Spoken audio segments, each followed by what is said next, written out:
Subscribe to Mufti Tariq Online and press the bell icon for more videos. السلام علیکم ورحمۃ اللہ۔ سامعین وقار، چپل اگر الٹی ہو جائے تو اس سے کیا نقصان ہوتا ہے، اس حوالے سے بہت ساری باتیں عوام الناس میں زبان زد عام ہیں۔ اس کے متعلق ہمارے معاشرے میں بے شمار باتیں سننے کو ملتی ہیں کہ اگر چپل الٹی ہو جائے تو اس سے فلاں حادثہ پیش آتا ہے، یہ ہو جاتا ہے، وہ ہو جاتا ہے۔ بہت ساری باتیں اس حوالے سے آپ نے بھی سن رکھی ہوں گی، لیکن آج کی اس ویڈیو میں ہم آپ کے ساتھ ایسی دو باتیں شیئر کر رہے ہیں کہ جو علماء کرام نے اپنی کتابوں میں لکھی ہیں، کیونکہ چپل جو ہے یہ پہنتے ہوئے یا پھر اتارتے ہوئے یا اسی طرح جہاں پر بہت ساری چپلیں موجود ہوں وہاں پر بھی چپل اتارتے ہوئے نہ چاہتے ہوئے بھی چپل الٹی ہو جاتی ہے۔ اب اس کی کیا کیا نقصانات ہیں جو علماء کرام نے لکھی ہیں۔ پہلے نمبر پر یہ کہا گیا ہے کہ الٹی چپل جو ہے یہ شیطان کا تخت ہے، اس پر شیطان بیٹھتا ہے، اس لیے اگر چپل الٹی ہو جائے تو اسے فوراً سیدھا کر دینا چاہیے۔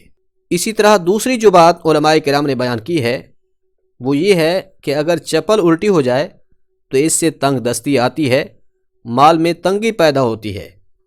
تو صرف یہی دو باتیں علماء کرام نے لکھی ہیں۔ یاد رکھیے یہ باتیں علماء کرام کا اپنا ایک اندازہ ہے، قرآن و حدیث سے یہ ثابت نہیں ہے۔ ایسا نہیں ہے کہ قرآن و حدیث میں ہی ایسا بیان کیا گیا ہے، ایسا نہیں ہے۔ اب اس کے علاوہ جتنی بھی باتیں عوام الناس میں مشہور ہیں ان کی تو سرے سے ہی کوئی اصل نہیں ہے۔ جس طرح کہ یہ کہا جاتا ہے کہ اگر چپل الٹی ہو جائے تو اس سے گھر میں جھگڑے ہوتے ہیں، میاں بیوی میں اختلافات پیدا ہو جاتے ہیں، یا کوئی آنے والا ہوتا ہے یا کسی کے جانے کا امکان ہوتا ہے۔ تو اس طرح کی کوئی بھی بات نہیں ہے۔ بس یہ دو باتیں جو ابھی آپ کے سامنے بیان کی ہیں علماء کرام نے لکھی ہیں، جو کہ بہشتی زیور میں درج ہیں، کہ پہلے نمبر پر یہ کہ یہ شیطان کا تخت ہے، دوسرا یہ کہ اس سے تنگ دستی پیدا ہونے کا خطرہ ہوتا ہے۔ لہٰذا خلاصہ کلام یہ ہے کہ اگر چپل الٹی ہو تو اس حوالے سے صرف یہ دو باتیں علماء کرام نے لکھی ہیں، لیکن قرآن و حدیث کے حوالے سے اس پر کوئی بھی ثبوت بالکل بھی نہیں ہے۔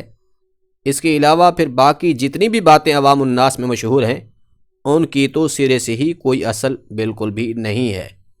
امید ہے بات سمجھ آ گئی ہوگی۔